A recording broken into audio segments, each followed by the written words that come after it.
Are you leading with one?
Stugotz, the numbers around this show over the last few weeks have exploded because we've never had this concentrated sort of sports interest where things are at the height of crazy. Right, two teams at once. Well, but in 25 years, we've never had, Miami does bandwagon well, and the country was actually interested in things going on in South Florida.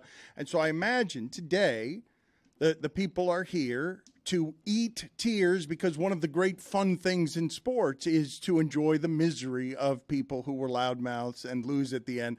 And second place isn't what the Heat is about. I would have taken second place at any point in the last 30 years of Panthers. And so what I'm not going to do today, Stugotz, what I'm not going to do today is spend too much time ripping Roy and Chris Cody for spending God knows how much money in Las Vegas to go see what I think might have been the most lopsided ending to a season in the history of that sport.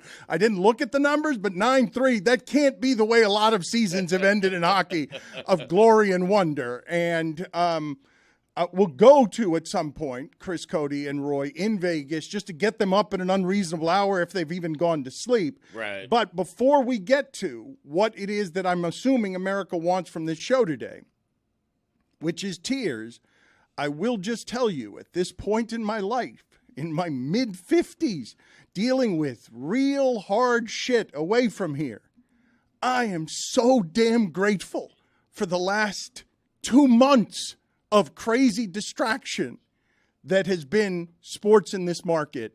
And I don't want to soil that with Jimmy Butler, you're a bum. Kachuk, why couldn't you play through the sternum, through the fractured sternum in Game 5 so that it wouldn't end 9-3? I know you want tears here, but it's really hard to get. Only one team in both the sports got to where Miami got, and they both got there at the same time. And they gave us just so much fuel over the last 2 months that I'm super grateful for it. So you're fine with second place? You're fine with being a runner-up? Yes. In both sports? Yes. We went through all that, stayed up every night, watched every game. It wasn't every 2 nights off because one team was making a run. It was every damn night because both teams were making a run. And it was all magical. Right. It was all of it was great because I didn't expect any of it. None of it. I think, I've talked to a couple people, I think most people just feel relief that it's all over, which is kind of crazy because, like, on paper, you're like, oh, my God, in 2 days, our city lost 2 major sports championships. We should be incredibly depressed, and it's just like, thank God I can go back to living my life. Because the problem is, like you were saying with the schedule and it happening at the same time, like, I don't know how anyone could be as invested as they normally would be in either one because it was like one, the other, or in one, life, the other. Or in life, Billy. Oh, my life's been on pause for like 2 months now. Yeah. Because everyone's just expecting it to end at some point, and then it didn't, and then you're like excited. On the flip side, though, could you imagine if we would have won 2 championships in 2 days? Oh, my God. Would have been that great. would have been an all-time high, Yeah. but it didn't happen. And it's just like, oh my God, thank goodness this is over. Now we can go back to paying attention to the Marlins. We're happy these series were not extended to the 6th game, 7th game, because neither team was going to win, and so it's over. It's I can move on with my summer. Go see dead shows. Okay, speak for yourself, because Stugotz came in here and just dropped sandwich all over the table and said, and just looked at me while eating, threw crumbs on his face. Vacation mode, Dan. Dead summer. You're happy it's over because you had to work. Well, you seem happy as well. I'm grateful that it existed. I am. What did they say about the corny thing about love? Like, I'm happy that I had it, man. I'm not sad that it's gone. I'm happy that I ever had it. Don't cry because it's over. Smile because it happened. No, that's not. The saying is, it's better to have loved than lost than to have never loved at all. Dance like nobody's Bingo. watching. I think he combined 2 cliches. Yeah. Don't cry because it's over. Laugh because Miami lost 2 championships in 2 consecutive nights after being the loudest gas bags this entire postseason over teams that they didn't even believe in to begin with during the regular season. That's what made it so magical. Well That's the saying. Yep. That should be the saying. Jessica is radiant. She is beaming. She brought her dog in. I just saw the dog run by back here after a ball of some sort. Yeah. My stress ball that I got from the finals. Good riddance, I guess. What's going on here? Are we taking the Means airport experience and bringing it to the show? 2 nights in a row, back-to-back season-ending, finals-ending losses. We needed a therapy animal in here today. You thought this would relieve stress. It relieved everyone's stress except yours because you're the only one that hates dogs I here. don't hate dogs. I just don't like strange dogs. You're afraid of Amin dogs. hates dogs. You're His afraid. reaction when he noticed there was dogs here today was kind of great. And then he was in like a swivel chair and just kept spinning around, hoping that the dog wouldn't follow him. Yeah, leave me. Was the dog in What? here? Yeah, the dog is back in here now. No, I mean, Who hates dogs, man? Amin came in here and said, "What's with the dogs?"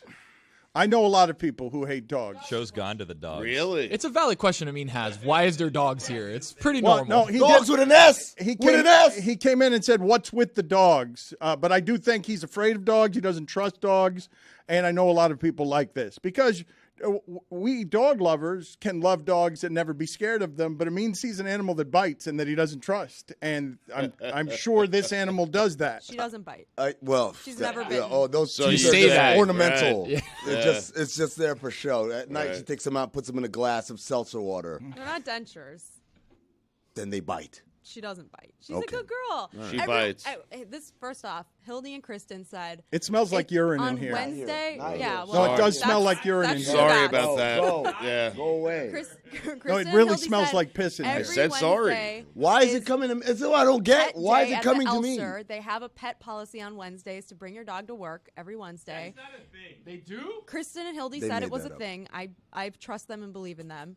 They're in charge of the production around here. And they said, bring Willow in, and it'll be a great stress reliever for everyone. We've had a long, stressful spring, all right? We needed a little break. We needed some pep, some happiness in the studio. So I said, okay, I'll bring her in. And then Bambi came in, who's Hildy's sister's dog, who is the cutest little baby. That She's dog bites, for so sure. cute. And so I think everyone's in a good mood because of the dogs, except Amin. Don't you go home to this dog every night? Yeah. What's stress relief? What stress relief? You see it every night. It doesn't need you love Lee, right? Yeah. The Lee man, Putting me on the spot. right? Lehman. Lee man is his name. Putting you on the L-word, spot. yeah. So it's like, imagine saying, you know what? It's not enough that I see him when I go home. I have to have him at work too. Oh, it would be nice if Lee came to bring your boyfriend. To A work lot today. nicer. Bring him in instead of this. This.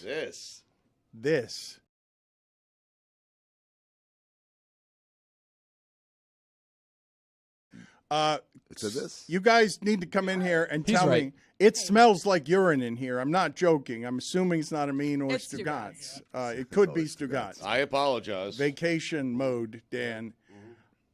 All of those little plush toys that we play with out there in between breaks, that dog has been all over it now. Yeah, there's they're gonna all be slobber and contaminated. everything. It's done. I was no. nervous. I knew today was dog day and I was coming in, and I just know, Dan doesn't always The react dog the days best of summer. to like different things being thrown at him. You know what I mean? So it's like there's been lots of people here lately. Shows have been stressful. I'm like, I don't know that bringing in a bunch of dogs is a good idea today. But it's gone well. The one thing I will say, so far so good. Dan was the most. It only excited takes to see one her. though. It only takes one incident. I have for a it to not go well. pastelito sitting out there on the counter. Oh, that's gone. That's what I'm You gotta talking eat that about. quick, yeah. Dan, how do you think about this idea, talking about wasting company resources? Because I came up with a cute idea that I told Hildy and Kristen about yesterday. I thought that they should have made employee IDs for the dogs because they had the printer out yesterday, but they didn't do it. Sure.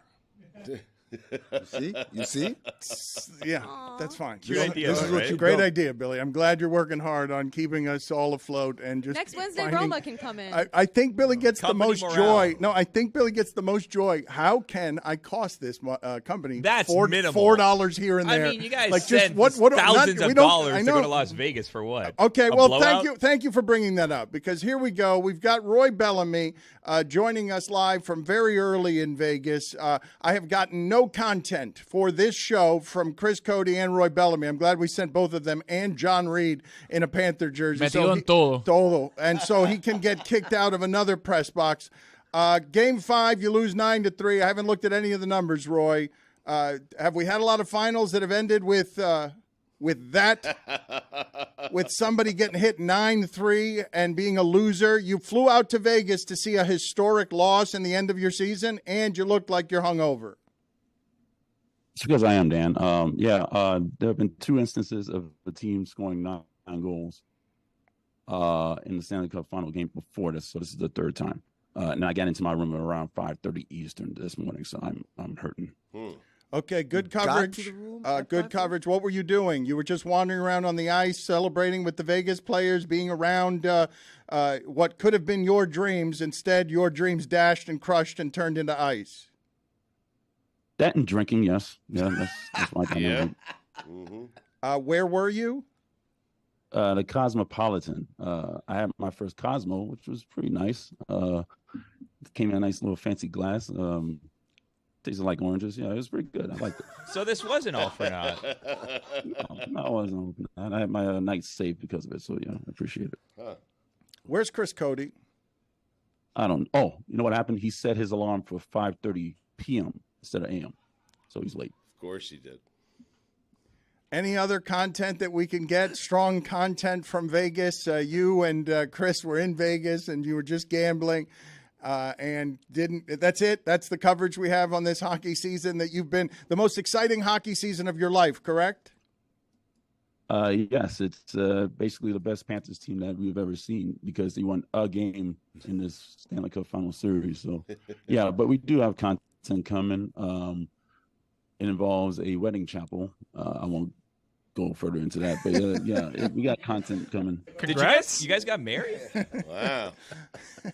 Well, almost. Okay, man. so there is content coming. I'll believe it when I see it. I've heard such things from the Basketball All-Star Game that Tony and Amin went to. We do very well with disappearing coverage, so I'll believe it when I see it. So far, I've seen only this. It's not very much. The lost tapes from Cleveland, man. If anyone could have seen them. Yeah, they would have been great, I'm sure. Just wasting money right and left. All right, sleep and get home.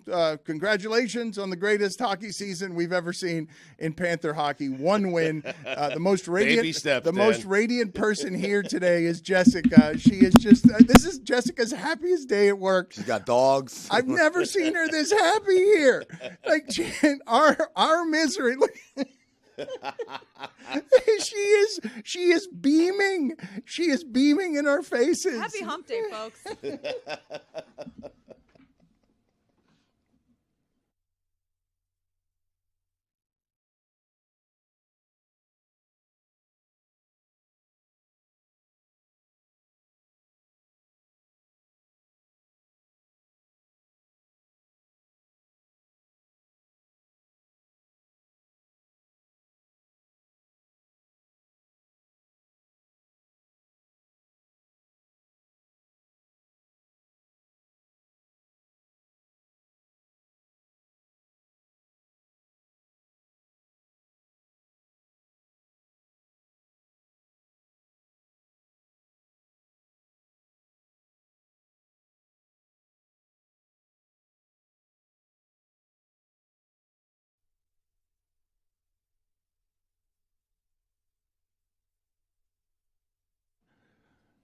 You might have heard a bit of a shell-shocked silence from some of the tiers I'm sure that you want the most. If you're in America outside of Miami, and I'm not sure that Miami can really be classified as America. I really do think it needs to be just separate as some seceded thing that is between the Bahamas and everything that's happening in Haiti. It's not and a the state, Caribbean. like a country. We've tried that what? before. Are you Yeah. familiar with the story of the Conch Republic? Love that.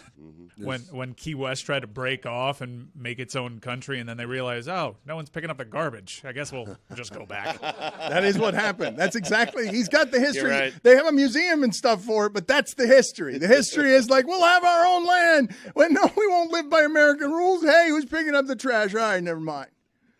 Don't want to do it that way. 2 cities in America that I feel like aren't America: Miami and New Orleans. You're transported to a different world. That includes New York and L.A. and Chicago and all these other international cities. No. Miami and New Orleans are truly, they feel like this isn't the U.S. It was actually hit on in yesterday's postgame show by Taylor. It's not the first time I've heard that Miami is actually the capital of Latin America. South America, Central America, Miami is actually the capital city. You mean Taylor Twellman and not Taylor, the Knicks fan who had to eat a shoe. Well, that's why I referenced the postgame show. Got it. Well, some people didn't listen to the postgame show. Amin is upset. Let me explain something. Very. Mike, he's lashing out here, and we'll get to your tears in a second. They're more familiar with Taylor in our video department than the notion of a postgame show. He loves the inside shit, man. Amin likes going in deeper and Way deeper inside. and deeper until he's just amusing, legitimately only himself. It's a land that both I needed the clarification. It's too. despicable. him and Billy occupy. What? They occupy it very well. I'm a That's dog. unfair. Making jokes for themselves. That is, it is true what he's saying, but Amin is lashing out in general, and we'll get to Mike Ryan's tears in a second. Aqua? Because I tried to get Mike Ryan's tears yesterday through tear gas, but there were more TV trucks than people Bo? out by what it is that was happening with Trump being indicted. So we did not get the tears yesterday. We will get them shortly. As Stugotz says, I'm just happy it's over. I don't think we've talked enough about the fact that the champion and MVP is also glad that it's over. Yeah. Like, we cannot talk about the single strangest reaction I've ever seen to winning an MVP. As hard as that man has worked, him saying, doesn't everybody hate work? An amazing thing to witness. But Amin is lashing out, Mike, because the first hour of that show, when a lot of people were listening and watching, Amin was trying to get off a joke instead of doing any basketball, any Heat stuff. He had so much information, so much to say. He just wanted to get off his inside Patino joke for an hour, just to make jokes of funny names of funny players who are walking through that door because they are having their season ended, and let's laugh at the team that had its season ended. It's his joke. It's a copyrighted joke. He made it for an hour. Nobody got it. I delivered a master class because I wasn't just saying random names. Some people are like, oh, why is he just saying names? No, it wasn't random names. The names were correlating with the stuff you guys were talking about, along with the intonations. So when Billy was saying about The Rock and his financial difficulties, I hit the Patino game name at the same intonation. And when you guys were talking about FUBAR and throat slitting, I brought up Eric Murdoch, who famously did a throat slit gesture responding to Chris Child's throat slit gesture in the playoffs in 1998. If you were paying attention, like my friend Pablo Torre was, you would have been blown away with the Westworld levels of the maze that I built. Instead, they're like, I don't get what Amin is doing. Why isn't he just telling us about... Oh, God, man, sometimes you mouth breathers. This is the kind of stuff, you know what? My show's audience, coming soon with Charlotte Wilder, we're going to train them. We're going to train them to look for those things, to find those hidden gems, Dan, because everyone could just sit and watch a show. Oh, yeah, like, this happened. But it takes a keen eye to realize all the Easter eggs and the nods and the kind of like nudges that are happening. It's a little bit of a melange of kind of different flavors and textures. And instead, you imbeciles are just like, just give me pizza. I mean, you forgot one thing, though. Pablo Torre ain't walking through that door. He was high.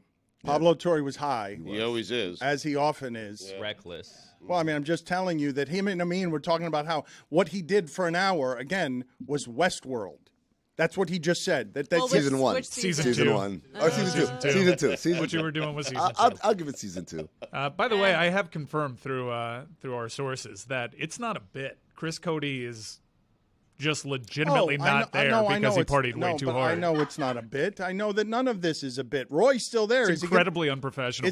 But okay. Yeah. Why is Roy still there? Because he's incredibly professional. Because he's a professional. That's incredible professionalism, what you guys are witnessing. Roy, what other thoughts do you have from a Vegas hotel room? You've been, you want to go to sleep. You've been up all night. The Panther season ended in an unholy disaster. Please make it worth our money here that you went to Vegas. Go. Well, they were hurt. I mean, 4 of the players on the team have broken bones. I mean, and 2 of them played on it. Aaron Ekblad had a broken foot in the Boston series. He had a concussion throughout the playoffs. Like, he was legitimately hurt. And Chris Cody has just entered the room. Wow. And of course, Radko Gudas is hurt.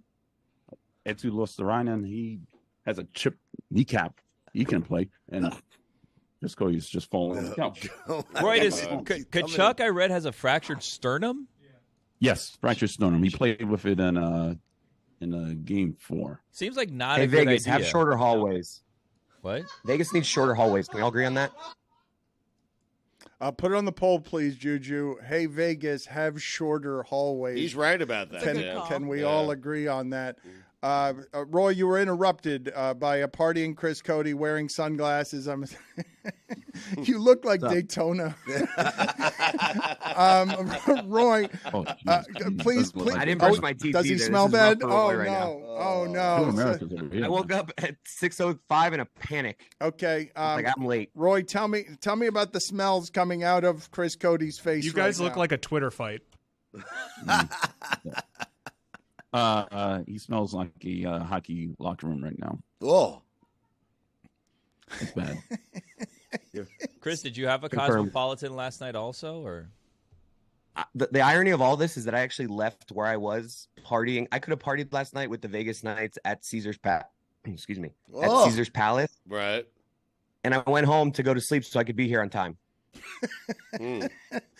I've smelled that breath on occasion. Stupid decision. Why would you do that? Yeah, it's horrible. I mean, it's bad breath. It's a big man's bad breath. I smell it. And a big man's bad breath is worse than the average bad breath. Roy's already hungover. I feel so bad for Roy right now. Roy, okay, let's do this. Roy, this is what I would like to do. Let's go brush our teeth. No, I want to get value out of this commentary. What I would like, Chris Cody, is for you to consistently blow in Roy's face as Roy. Listen to me from the side as Roy tries to get through it with commentary about the final game of the season. Go ahead, Roy. Encapsulate the season here from Vegas. Close it out for us. Well, none of us expect. I feel so bad for him. Roy, power through it, please. Roy, power through it, please. Well, none of us expected the Panthers to make playoffs. Obviously, none of us expected the Panthers to beat the Bruins. None of us expected the Panthers to beat the Maple Leafs or the Hurricanes. At least you got on the ice, though. But at least I got on the ice. Yeah, they beat 3 of the best 5 teams in the league this year. Just can't get past the 4th one. What a time. Have we gotten emotional yet? Can we all just hug for these last couple weeks? Yes, they've been wonderful weeks, but here's some emotion for you. Paul Maurice, the Panthers coach, Stugotz. I was surprised by this a little bit. Perhaps I shouldn't have been. Thank you for telling me who the coach is. You're welcome. We've got a lot of new followers in this realm. I needed that one too. Tony is also grateful. But Mike and Roy and Chris can tell you about his personality a little bit as he's loosened up in the playoffs and done a little more with the press conference and stuff. He's like maximum professional guy, and I'm not going to say he's a robot, but when I heard these words come from him where he paused for a second to summon the answer on how special this thing was. And this is a man who loves hockey, has been around hockey for a long time. These things don't happen that often. Yeah, it was. We're going to play the entirety broken up into 2 clips because I thought it was excellent. The first one kind of tells you what some of these players went through on Florida, and the way that hockey coaches and players just talk about some of these injuries is pretty It's something to marvel at. And keep in mind, this is a coach that was calling his players on the bench effing bees like 3 months ago when it looked like the season was over. What does that stand for? And it seemed like they certainly made a connection through their toughness. And here's Paul Maurice talking about the toughness they displayed throughout this postseason run. Well, obviously not the way that you wanted this to end, and this team has battled through so many injuries, and then you lose Matthew Tkachuk tonight. We just heard you in the presser talk about his fractured sternum. How hard was it for him to accept that he could not play in this game? Oh, I mean, there's two pieces to that. The mental part of it not being there killed him, but he knew.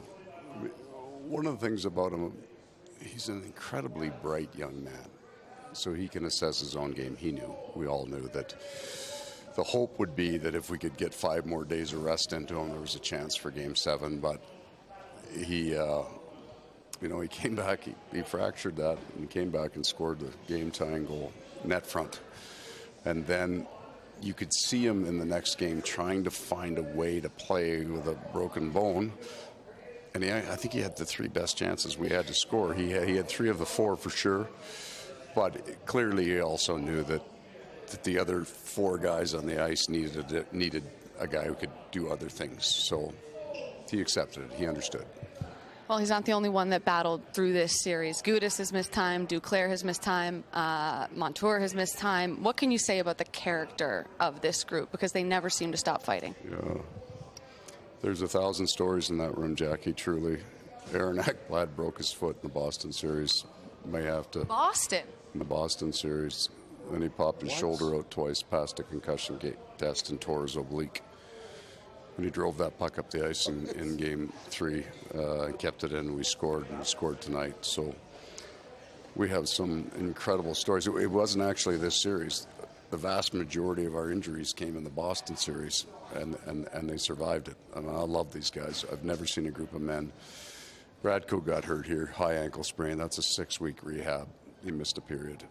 You know, it was wonderful to watch. It was wonderful to watch. Jesus. It was the Boston series. That was 3 months ago. Yeah, those weren't normal injuries. And at times, I'm glad that he highlighted the high point in Ekblad's playoff run, but there were times that he was very frustrating to watch because he absolutely played like he had a broken foot, a torn oblique, had to pop his shoulder in twice, and had to pass a concussion. Excuses. test. If you're out there, you're healthy enough to play. Don't want to hear it. Yeah, Radko missed a period. Grateful. But Paul Maurice has been around the game for a very long time, and his reputation it's like a curt one.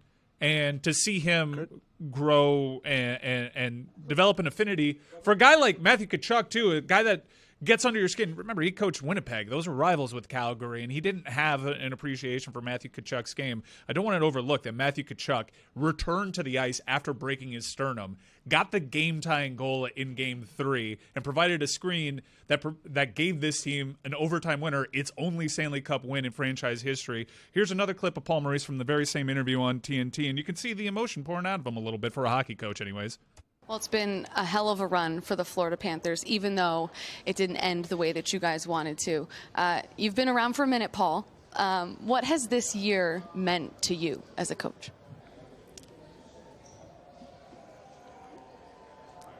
You get cynical when you get old, right? Pro sports sometimes makes that happen. The game is wonderful, it's beautiful, but the best part about sports, for all the things that you want your kids to learn when you put them in sports, for all the great character stories, we're all in that room this year from training camp on. We're casual with our words sometimes, but that group of guys loves each other every day. The way they treat each other completely destroyed any cynicism I might have about pro sports. It was absolutely, I don't even necessarily feel that I was a part of it, but it was a wonderful thing to be a spectator of and to see it every day. So it was, at the very least, profession affirming for me. It was actually cool watching Stugotz's reaction to that as someone that was a parent. Loser! Not Stugotz. Loser! Second place! Loser! I didn't say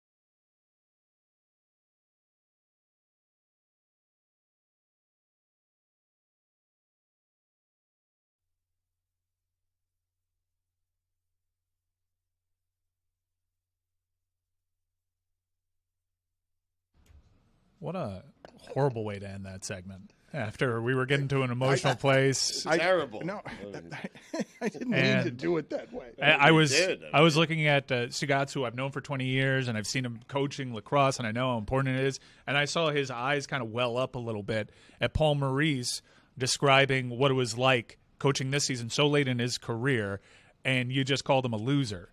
Yeah. That's correct. With venom and bile. Someone like you, man. What I was doing is 20 years of sports radio. I was joking. It was a joke. Obviously, it was moving and eloquent to Can't come. you tell we're a little emotional? We have an emotional support dog in the studio. I'm really broken up about this, and it's just not the time for joking. Fair enough, because loser. It was so Canadian. It just sounded like a different country, and it's a different sport as well. Like in the middle, where it's like it had a little Fargo in it too. I felt like, yeah. Well, that comes from the Canadian influence, right? But also, when you play that sound, please. It makes me want to say, say, can you see? No, play it again. Canada. Yes, that's even better. Pierre DeBoer isn't walking through that door. The thing that I liked best about what was legitimate eloquence and emotion that you don't usually find in that particular man, because he's moved by how tough his players were, a fractured sternum. My favorite part, beyond even the crazy Vegas celebration behind this broken man that you can hear, is just the graphic that quickly goes up on TNT as soon as it starts, which is 0 for 14 on the power play. Roger Nielsen isn't walking through that door. R.I.P. Second team in Stanley Cup history to go 0 for in the Stanley Cup final on the power play. They actually had a shorthanded goal and not a power play goal. And I thought there was a really NHL's coverage, TNT's coverage was really good outside of like the graphics occasionally forgetting that there's a power play. Was the interview in the middle of the first period when the Panthers were playing well, growing into the game a little bit, and they asked him just ahead of a power play, Paul, what would you like to see from your power play? He's like, honestly, I want it to look like the 5-on-5 because they played so much better 5-on-5 than they did with a man advantage. It's cliche. I like that the TNT broadcast crew gave Florida their flowers and a lot of credit. It's true. They ran out of gas. They ran out of bodies. And I think where that game got certainly out of hand in that second period was the unrelenting wave of depth from Las Vegas. Well, they just go by Vegas. But they have Stanley Cup winners and captains on that third line. They have so their many. Fourth line is good. They have their captain was a long-term injury reserve player who's got a $10 million salary, and they have the richest team in the sport. They have a very aggressive GM. By the way, I think their most expensive player was out for the year. Vegas is an incredible story, and they're a model franchise. I'm encouraged by what I saw from Florida. Matthew Tkachuk became a superstar in that sport over the course of this series, and he did so with a broken sternum. He had two overtime walk-off winners, one in the 6th longest game in NHL history. He sent them to the Stanley Cup final with 2 seconds left. I'm just so excited for the future for this team, and they actually got some money to spend this offseason, so they'll be back. This is part of the suffering that a lot of Stanley Cup champions have to do. Chris Cody, what do you have from out in Vegas there with your bad breath? Well, not everybody. Roy's also been playing through stuff. He's got a fractured clavicle, so everyone's been playing through stuff. And, the players get a lot of credit here, but Roy deserves credit for what he's been playing through, too. Rick Dudley is walking through that door. So I came to you there. 26-12, we got outscored. That was another graphic they put up there. 26-12 in the series, we got outscored. Woof. I just want all of you to go back to how good it all felt. Mike just mentioned the shorthanded goal. That was the first one. And then the second goal of the final where they close out the second period in Vegas. That's as good as it would feel. That's the best it would feel. The winner in Game 3. At 2-2. Well, okay. Swaggy cold game. You got a win, but you had very little in the way of hope because you realized, I think this one doesn't happen very often on the hope front where – not only do you get the unprecedented thing of the 8 seeds both surprising you, but by the end of it, even the most hopeful of Heat and Panther fans were like, oh, shit, the other side's kind of better than us. Yeah. Like, I can see what I'm watching here. Like, yeah, maybe they get a game here and there, but this is going to be really, really impossible to do. This is better than all the other tests. These are better. This is better teams than all the other tests they've had. I have to check. Boston was the most difficult of tests. Well, they came back from 3-1, and they were down a goal with right. a minute left on the road at the TD Garden. But I think entering that game, Aiden Hill, who's a 5th goalie Vegas played this season and didn't actually get playing time until midway through that series against Edmonton, he had the highest save percentage in Stanley Cup final history. He was just unbeatable. The series came down to that final minute where Florida is just desperate in Game 4, throwing everything at the goalie. Kachuk's already off the ice because the broken sternum is just too much for him to bear. And they're throwing everything at this guy, and he's like an octopus in net. He was just red hot, and in the history of hockey, hot goalies like that don't cease being hot midway through the series. Oh, but wait a minute, though. Wait a minute. There was a goalie that Billy and Stugotz said tried to tell you. Should be benched after Game 1. Let's hear the Barkley sound, please. Mike Keenan isn't walking through that door. And I'm going to just tell y'all something. Sergei Bababka, that's the goalie for the Panthers. Shep messing. I mean, not skip messing. If and you're I'm going to just tell y'all something. Major fun. Sergei Bababka, that's the goalie for the Panthers. If you're going to get in there with a shit joke, can you do us the courtesy? Skip messing. A joke just for you. If you're going to do that, can you get the name right? Why is John Reed fixing the lighting behind you guys in the hotel room during the segment? Like, what kind He's of getting it done. what You're kind gonna of blame the guy for operation are we working? running around here? 35 minutes into 35 minutes into the segment. Roy, Trapper final. LaFleur's not walking through that door. Sergei Bababka. Roy. Royce, look at his face right now, Roy. I smell so bad. This is great. He looked like that before you got there. It's just really sad. Final thoughts, Roy, on the greatest Panther season of your life, in the indignity of a Vegas hotel room, both of you hungover, no sleep, with some patented bad Cody breath. Well, you know, how the Golden Knights walk from the locker room to the ice. They walk between 2 mirrors where it looks like it's 100 of them coming on the ice. That's what it felt like in the series. It felt like 100 of them there. That's how deep they were. But, yeah, I mean, you heard Paul Maurice. You heard how emotional he got. Those boys got heart. We should be proud of them. I know I am. I know he is. Aiden Hill should have been MVP. It's a playoff. It's a playoff award.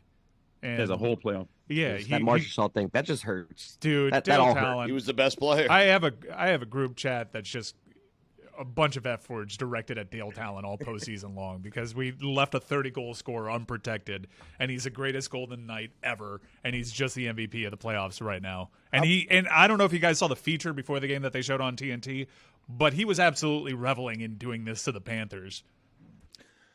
The Cup is hard to win. It is a precious trophy. Canada values it in an unusual way. Vegas has it now after 5 years of existence. The alternative was South Florida. Chris posted a photo. Chris posted a photo on his IG that made me laugh out loud, which is a sign that said, "We've waited 6 long years." Kevin Dineen isn't walking through that door. You know how money can't buy you class, right? We were unsurprised by Nuclear Secrets being in a bathroom of Trump's that had a chandelier. The very fact that Vegas now has the Stanley Cup cheapens it. It's a cheaper trophy. Well, than there's it was. 3 of them, so it's the 3 of them. I wonder if they gave them one of the B or C cups. You know what I mean? They're like, you're not getting the original. Canada gets the A cups. Exactly right. They can't handle the D cups. It's Vegas. I'm sure they can. Pierre-Francois Jackson isn't walking through that door. Vegas winning after 6 years. Mike saying you got to suffer. He's right. I mean, Vegas got there. They suffered early. They've been to 2. Look what they did after they missed the playoffs for the first time in their franchise history. They hired Bruce Cassidy, and they went $14 million over the salary cap. It is. Vegas just bought the trophy the way Tampa was buying the trophy, skirting around the salary cap. And at the end, Florida's just the tires fall off the car. The Zamboni is smoking, and like the fender falls off of it because they've got no money left, no body parts that work left. Classic banana in the tailpipe situation. Oh. Chris, close out our coverage from Vegas. It's been sterling. I should have suggested that you brushed your teeth at some point during the segment.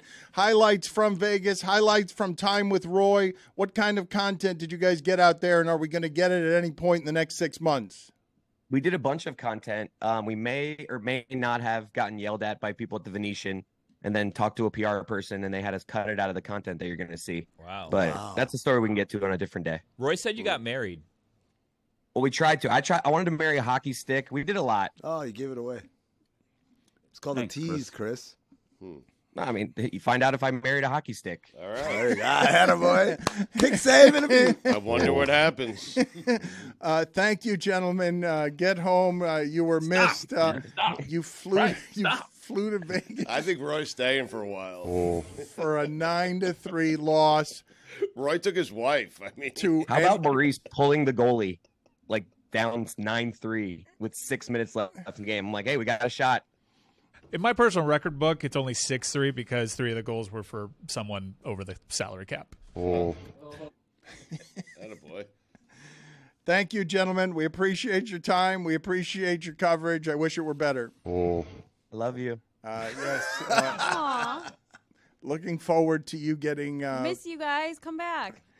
Getting back here. I believe that the people watching this right now, the people listening to this, are probably relieved that the Heat and Panther seasons are over, so that we could go back to talking about UFOs and other things. Like, we really did morph into a sports show here over the last 2 months in a way that's dizzying to me, confusing. I feel a bit short-circuited. People enjoyed it. I mean, you said the numbers are up. Yeah, well, they wanted more sports, but I kind of have always wanted to do the other things. Mm-hmm. And I believe, look at Roy's face right now, that we're close to harming some of the people who work here, physically harming them, that the last 2 months have been too hard. Well, and people close to? You sent me to the Trump indictment yesterday. You got wild dogs running around the studio. I mean, she's domesticated. Why are you separating yourself from this, by the way? You're the driving force. Well, the last 2 months have been an Iditarod race. You guys are the dogs, and I'm the big fat guy in the sleigh.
This is Spo's time, though. I'm telling you.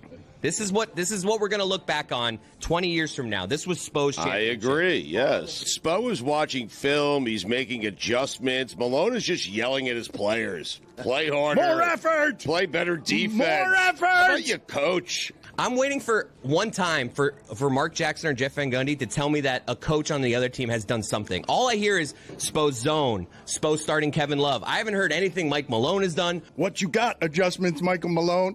Setting their ass up, Spo. Spo is setting their ass up. So get ready. Yeah. Right now it's coming. Their asses is set. I'm with you. All the way up. Spo is running circles around these other coaches in this playoffs. Chris, but Mike Malone was really good. Michael, excuse me, he doesn't like Mike. Jokic? No, he's going to get into foul trouble. He has never faced a team in the playoff like the Heat. You know what I mean? Plus, he has weak ankles. That's another thing. Altitude. All-time great player. Blah, blah, blah. The Heat are back. Put some bass in your voice and believe in your boys. I believe. You can see that this crowd here is hoisting babies into the air. The Nuggets are a really good team. They're an overwhelming team. They should be the favorites. They are the favorites. They have everything. But the Heat have Jimmy Butler. Well, this is the argument Stugotz has been making here for 3 days. Anytime I say, best net rating since the Warriors in 2018, Stugotz's answer is, yeah, but Jimmy. I don't think they're overwhelming. I have made fun for a couple of years of the way that Knicks fans, they spill into the streets outside the Mecca when they win a single playoff game. I am putting in that same pantheon a single finals victory with Jeremy Taché yelling, they are hoisting babies in the air. The phrase hoisting babies in the air to celebrate a single finals victory in a series that would end up 4-1. And then the camera pans slowly over to the left to see one solitary baby in the ground. In the way.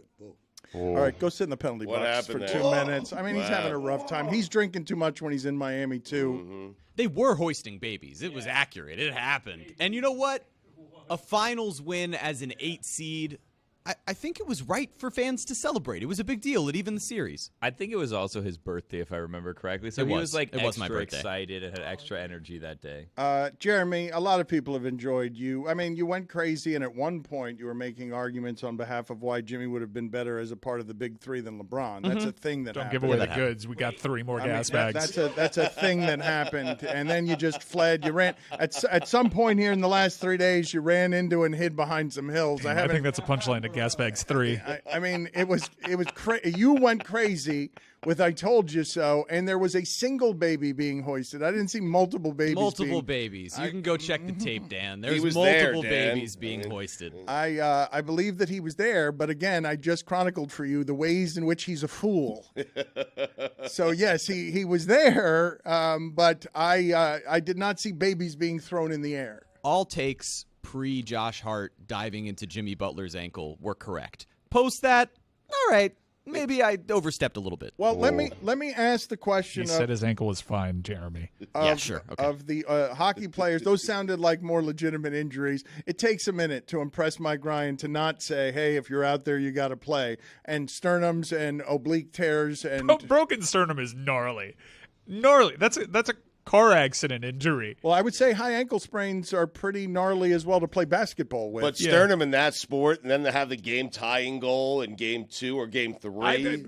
I can't think of the sport where a broken sternum doesn't really affect you. Yeah, but that sport, I feel like you can't even play chess with that. I mean, it was reported. Matthew Tkachuk, after scoring the game-tying goal and being on the ice for the game-winning goal, heroically returning, before Game 4, had to be helped out of bed by his brother, Brady Tkachuk, because he just couldn't muster up the energy. He needed assistance putting on his pads and putting on his jersey. That's like legendary stuff right there. And because they're an 8 seed, I do think it gets remembered. Normally, everyone just laughs at the runner-up, and we do that all-or-nothing type thing. But these two teams doing this simultaneously, I think it kind of took away from the massive achievements because we had to divide our attention. Because this is stuff. It's happened once in hockey where the team actually lifted the cup as an 8 seed, but this is the stuff that you talk about in movies. It's not. It only happens in video games.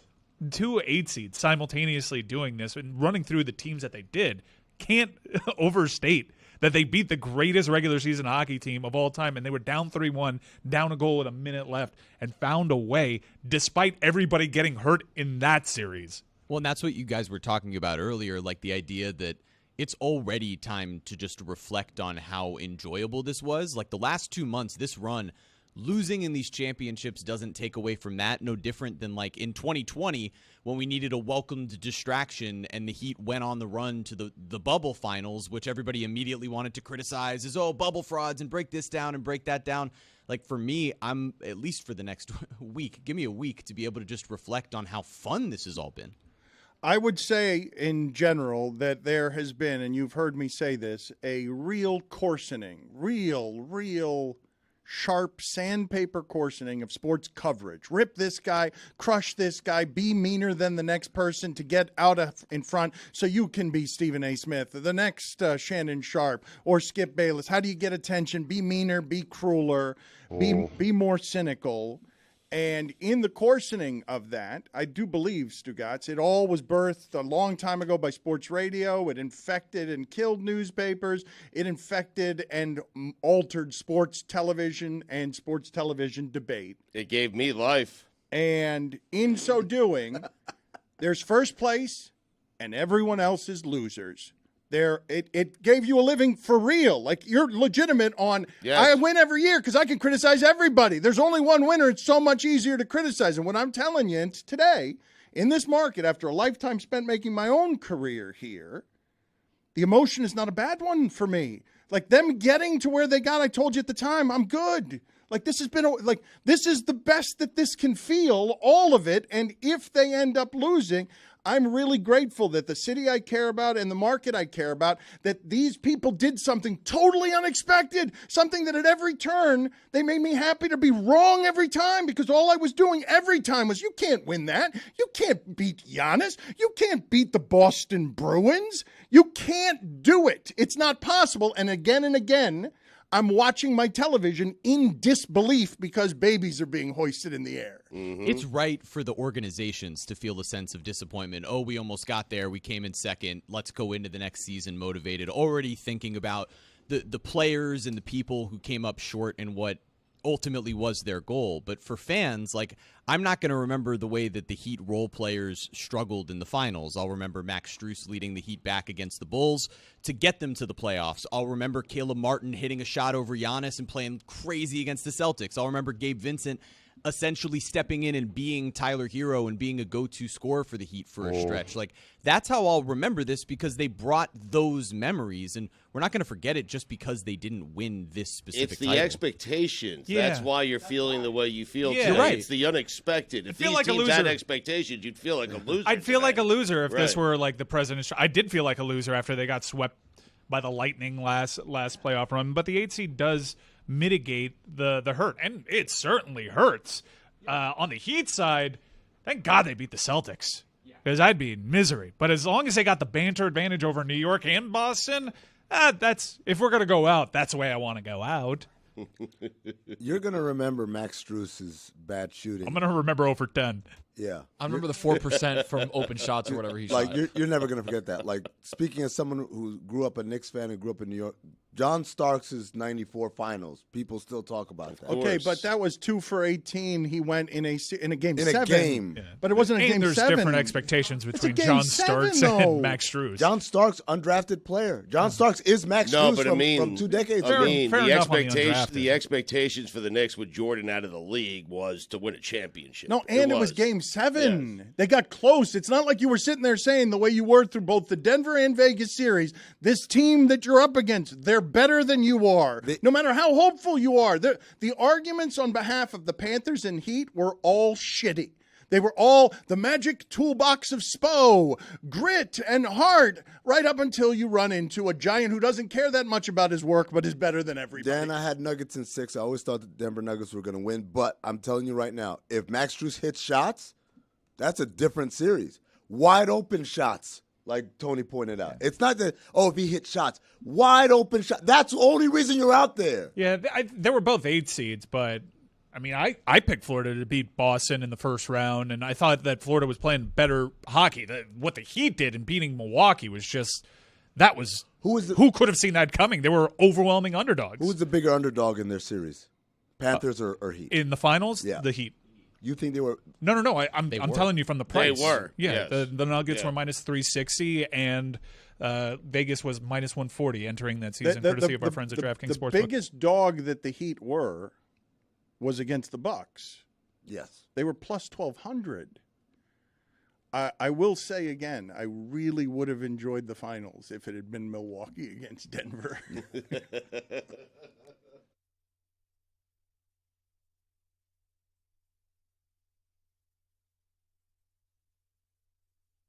All right, everybody, we're on break until 10:15.